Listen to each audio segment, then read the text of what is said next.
মঞ্চে বসা সম্মানিত ব্যক্তিবর্গ, সামনে বসা মুসলমান ভাইরা, পর্দার আড়ালে সম্মানিত মা এবং বোনেরা, প্রশাসনের ভাইরা, প্রান্তীয় টাঙ্গাইলবাসী, আগের শুকরিয়া আদায় করছে যে বিশাল একটা পাথর আল্লাহ আমাদের বুকের উপর থেকে নামিয়ে দিয়েছে।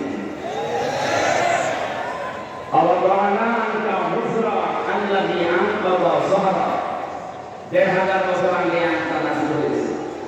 বিশ্বকে আল্লাহ জানিয়েছিলেন, হে নবী, বিশাল বোঝা আপনার পিঠকে পাকা করে রেখেছিল, আমি তো এটা নামিয়ে দেইনি। ওইটা ছিল আইএমএ জাহিলিয়াতের বোঝা। ১৫০০ বছর পর ২০২৪-এর ৫ই আগস্টে আল্লাহ আমাদের মাথার উপর থেকে, বুকের উপর থেকে, পিঠের উপর থেকে আওয়ামী জাহিলিয়াতের একটা বোঝা নামিয়ে দিয়েছে।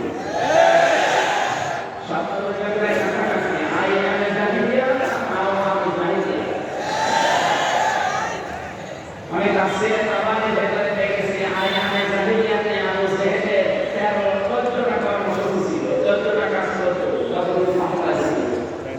আর ১৫ বছরে আমি আওয়ামী জাহিলিয়াতে দেখেছি ওরা ১৫টা কাজ অলরেডি করে ফেলেছে। তার মানে ওই ১,৫০০ বছর আগে যারা কাফের ছিল তাদের থেকে ১ কাঠি বেশি। এই কথা বলবে বিশাল বছর আল্লাহকে নামিয়ে দিয়ে ছোট নামিয়ে দিয়ে শেষ করে দেন। আমার বলেন ফাঁকিটা হলো তো হলো খাও দিয়া কামড়ি মাছ বলামো।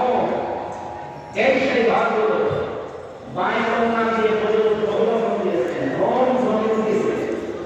তারা না বাংলা মারা কৃষ্ণা বা তারা কৃষ্ণা বা কৃষ্ণা বা লাগে এটা আমাদের কাছে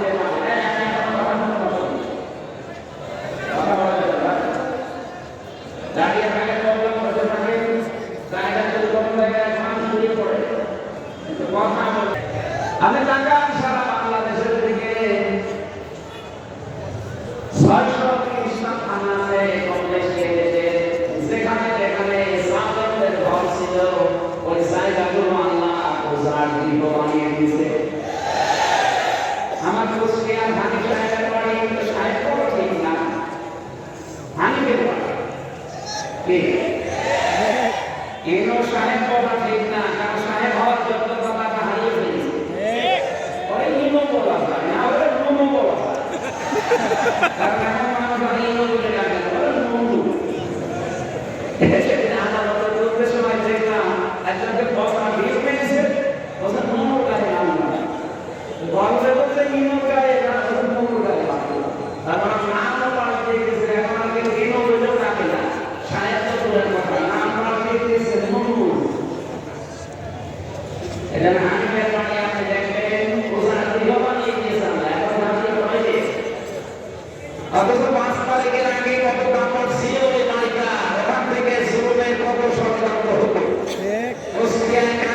ধরিয়ে দেবেন, কাকে মিথ্যা মামলা দিয়ে মিথ্যা সাক্ষী দিয়ে জীবন নষ্ট করতে পারে, ঘরের পরিকল্পনা হতো। তাই কথা বলেন না কেন? সারা বাংলাদেশের ৬৪ জেলার ৬৩০টা থানা কমপ্লেক্সে সব জায়গায় জালেমদের ঘরে একই কারে দুর্বল করা যায়, কারে ধরিয়ে দেওয়া যায়, কারে মিথ্যা মামলা দিয়ে মিথ্যা সাক্ষী দিয়ে বলে নষ্ট করে ফেলা যায়। কিচ্ছু জানে না, ঘুমিয়ে আছে ঘরে, হঠাৎ চোখ তুলে দেখছে থানা হাজতে কি করো, ঘুমের ঘরে উঠে জিজ্ঞাসা করছে, ভাই আমি কোথায়? হাজতে কেন গাছ কেটেছিস? কখন? স্বপ্নে। এইটা বলছিল কিনা বলেন